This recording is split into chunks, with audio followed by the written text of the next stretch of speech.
നിങ്ങളുടെ ജീവിത പങ്കാളിയെ നിങ്ങൾക്ക് എവിടെ നിന്ന് കിട്ടി? ഭാര്യ വീട്ടിൽ നിന്ന് കിട്ടിയാണ്. ഇടക്ക് കൊണ്ട് ആക്കണമെന്ന് തോന്നാറില്ലേ കാട്? തോന്നിട്ട് ഒരു വധു വരനും ദേവാലയത്തിലേക്ക് വിവാഹത്തിനായിട്ട് വരുമ്പോൾ അവരുടെ സ്ഥാനം ഇവിടെയാണ്. ബലിപീഠത്തിന്റെ മുന്നിലേക്ക് നിങ്ങളിങ്ങനെ കടന്നു വരുമ്പോൾ നിങ്ങൾ വരുന്നത് ഭാര്യയും ഭർത്താവായിട്ടാണ്. അല്ല, ഒരു ചെക്കനും ഒരു പെണ്ണും അല്ലെ? ആ വാക്കാണ് നമ്മൾ ഉപയോഗിക്കുന്നത്, ചെക്കനും പെണ്ണും. ചെക്കനെത്തിയ കുറിയുണ്ടോന്നോ, പെണ്ണെത്തിയ അന്നവാ കുർബാനോടൊക്കെ അല്ലെ? ആ ഒരു കോൺസെപ്റ്റ്. അപ്പൊ ചെക്കനും പെണ്ണുമാണ്. ഇത് ബലിപീഠമാണ് അല്ലെ? ബലിപീഠത്തിന്റെ തൊട്ടടുത്ത് ഇങ്ങനെ ഇരിക്കാൻ പറ്റും. ശരിക്കും കർത്താവ് ബലി അർപ്പിച്ചത് അവിടെ കുരിശ്. നിങ്ങൾ ശ്രദ്ധിച്ചിട്ടുണ്ടാവും, ഏത് പള്ളി കയറിയാലും ആ പള്ളിയിൽ നിർബന്ധമായും ഉണ്ടായിരിക്കേണ്ട രൂപം ഏതാണെന്നറിയാം?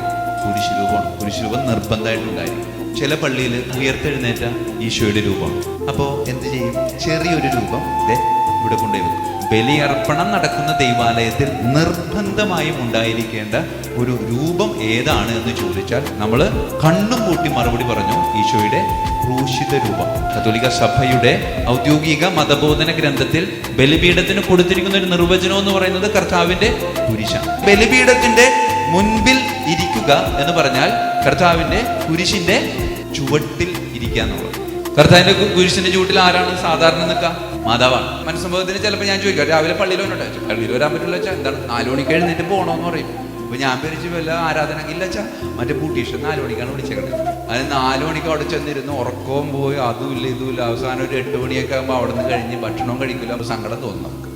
അതേപോലെ തന്നെ നിങ്ങൾ വിവാഹം കഴിക്കാൻ വേണ്ടിയിട്ട് ഏതോ ഒരു ദൈവാലയത്തിന്റെ ബലിപീഠത്തിലേക്ക് കടന്നു വന്നപ്പോ ആ ദൈവാലയത്തിലെ ബലിപീഠത്തിന്റെ ഉമ്മറം സ്വന്തമാക്കിയിരുന്ന പരിശുദ്ധ കന്യകാമറിയം നമ്മളോട് ചോദിച്ചിട്ടുണ്ട്, ഇതെന്റെയാണ് ഇവിടെ ഇരിക്കാൻ പറ്റുന്നത്? നമുക്ക് സങ്കടമല്ലേ? നമ്മൾ ഉടുത്തൊരുങ്ങി കല്യാണം കഴിക്കാൻ വന്നാണ്. അപ്പൊ തന്നെ അതും അമ്മ പരിശുദ്ധ കന്യകാമറിയാണ് നമ്മളോട് പറയണത് ഇവിടെ ഇരിക്കാൻ പറ്റില്ല. പിന്നെ അമ്മയ്ക്ക് സങ്കടപ്പെടുത്താൻ ഇഷ്ടം. അതുകൊണ്ട് അമ്മ എന്ത് പറയും? ഇവിടെ ഇരിക്കാൻ ഞാൻ സമ്മതിക്കില്ല, വേണമെങ്കിൽ എൻ്റെ മടിയിലിരുന്നു. പ്രിയമുള്ളവരെ, കത്തോലിക്ക കുടുംബത്തിന്റെ അഹങ്കാരം എന്ന് പറയുന്നത് ഞാൻ എന്ന കുടുംബം അല്ലെങ്കിൽ എൻ്റെ കുടുംബം പിറന്നു വീണത് പരിശുദ്ധ അമ്മയുടെ മടിയിലാണ്. അതാണ് കത്തോലിക്ക കുടുംബത്തിന്റെ ഒരു പ്രത്യേകത.